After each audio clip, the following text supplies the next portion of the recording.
Dow finished Monday down a whopping 634 points, biggest one-day point drop since December of 2008. And the Nasdaq took a triple-digit hit of its own, losing 174 points. This downward spiral affects us all in some way. As people watch their investments drop, they have lots of questions for lawmakers, considering much of the blame is being put on Washington's inability to balance its budget. Fox 23's Paul Merrill takes us to a town hall meeting with Congressman Tonko in Albany last night. Lots of different questions at tonight's town hall meeting with Congressman Tonko in Albany, but one underlying theme, the future of the nation's economy. Between 2008 and this week, my mother is panic-stricken.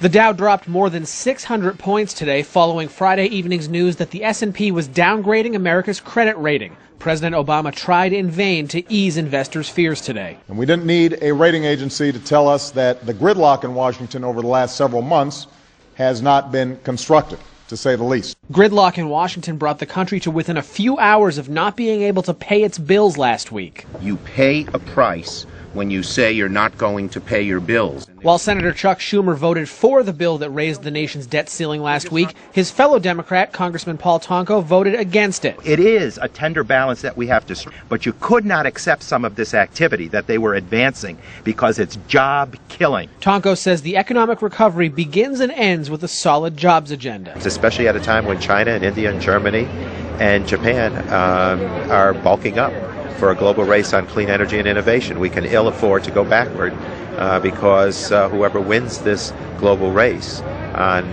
innovation will be the reigning country in the global economy. That was Fox 23's Paul Merrill reporting. Tonko says he's willing to go back to work to Washington to work on solutions early. Republican Congressman Chris Gibson, who voted for the bill that raised the debt ceiling, says it was the best choice at the time. He's calling for more comprehensive deficit reduction in the future. In other